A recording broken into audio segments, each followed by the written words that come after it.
வணக்கம். தம்பி, நீங்க சவுதியில இருந்து இங்க வந்தீங்க இல்லையா? அப்ப அங்க உங்களுக்கு என்ன மாதிரி பிரச்சனை ஏற்பட்டுச்சு? சவுதியில் வந்து ஒரு 3 வருஷமா ஒரே இண்டஸ்ட்ரியல் கம்பெனியில் துபாயில் நான் வேலை பார்த்துருக்கேன்.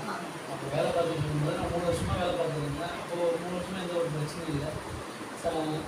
நாட்டிலேருந்து வீட்டுக்கு வரலாம் அப்படின்னு சொல்லிட்டு நான் ரிசைன் பண்ணேன். கம்பெனியில் ரிசைன் பண்ணிட்டேன். அப்போ எனக்கு பிப்ரவரி 1 எனக்கு லாஸ்ட் டியூட்டி கொடுத்தாங்க. லாஸ்ட் டியூட்டிக்காக நான் வெயிட் பண்ணியிருந்தேன். அப்புறம் பிப்ரவரி 1 முடிச்சு பிப்ரவரி 15 தான் என்னோடய செட்டில்மெண்ட், 3 வருஷம் ஒர்க் பண்ண செட்டில்மெண்ட் இந்த 15 தான் வந்தது.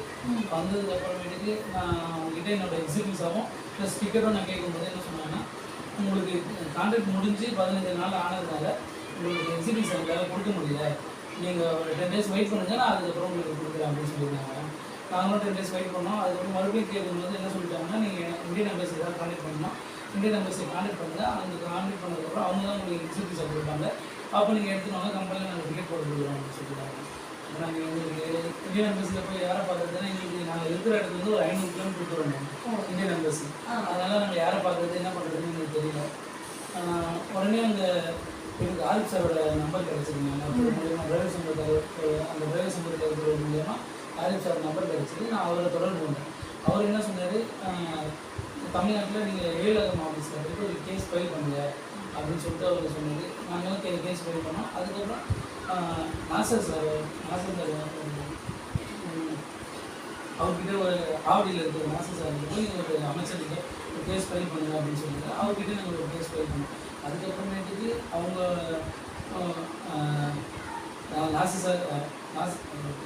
ஆரிஃப் சார் வந்து வெங்கடேஷ் சார் கிட்ட சொல்லிட்டு இந்தியன் எம்பசியில் நாங்கள் ரிஜிஸ்டர் பண்ணிட்டு எங்களை வர சொன்னோம்.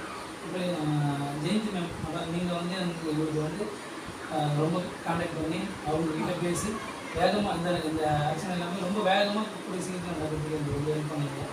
ஹெல்ப் பண்ணி நாங்கள் அதுக்கு ஆமாம், அங்கே ஆரிஃப் சார் வந்து பார்த்தீங்க அப்படின்னா நம்மளுடைய என்ஆர்டி சார்பாக வந்து சவுதியில் நீண்ட காலமாக வந்து அங்கே வேலை பார்த்துட்டு இருக்காங்க.